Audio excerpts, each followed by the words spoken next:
No comment. Thank you, Vice Chairman, sir. At the outset, I appreciate the efforts of the government to improve the salaries and conditions of services of the judges of the higher judiciary. A salary hike for those sitting at the helm of our justice delivery system is a welcome move, and I support it. At the same time, we must also reflect on the many reforms that our judiciary needs urgently. And some suggestions in this: establishment of regional benches of Supreme Court. Article 130 of Constitution states that Supreme Court shall sit in Delhi or any other places as the Chief Justice of India may appoint with the approval of the President. Hence, the Constitution makers had envisaged that more benches of the Supreme Court may be set up to suit the emerging needs of our country. To ensure that the Supreme Court is accessible by persons from all corners of the country, permanent regional benches must be established in the east, west, southern part of the country. I assure the House that the Andhra Pradesh government will be more than willing to provide all necessary land and infrastructure if a bench is planned for South India. This proposal has time and again been echoed by the Law Commission of India as well as the Parliamentary Standing Committee on Personal Public Grievance Law and Justice, but not going forward.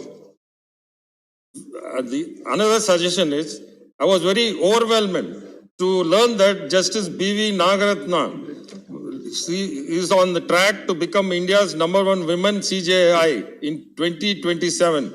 But it is very tragic that India had to wait for 80 years for the same simple feat. Currently, the Supreme Court has just 4 women judges, whereas the High Courts have about 81 women judges. 5 of the High Courts have no women judges, as mentioned by one of our MPs.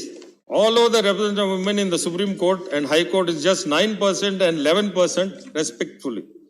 It is undisputable that to improve the quality of justice delivery, especially with respect to women's issues and crimes against women, we need more women judges.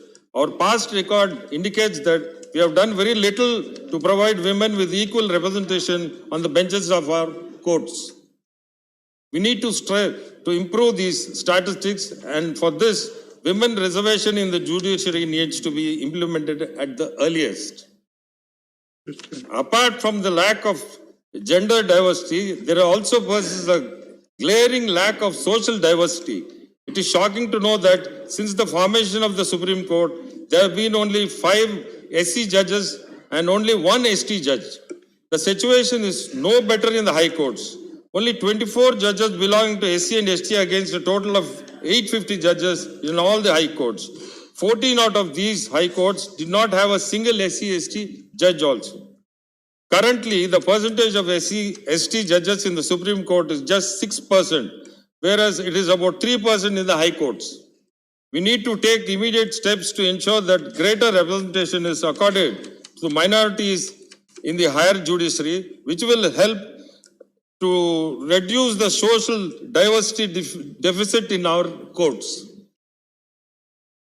Need of the All India Judicial Services. Article 312 of our Constitution provides for All India Judicial Services. With the Parliament having the power to make a law for its creation, I support the idea of All India Judicial Services for many reasons.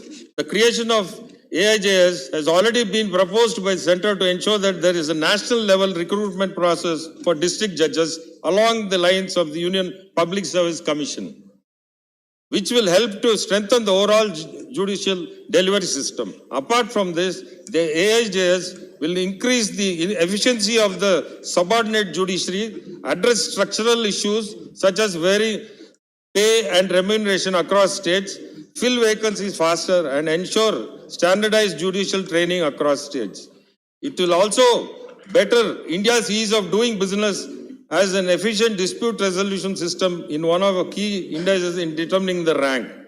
With these suggestions, I support the bill and thank you, sir. Thank you, Mr. Reddy. Next speaker is John Vittar. This is your maiden speech, so your time is 15 minutes.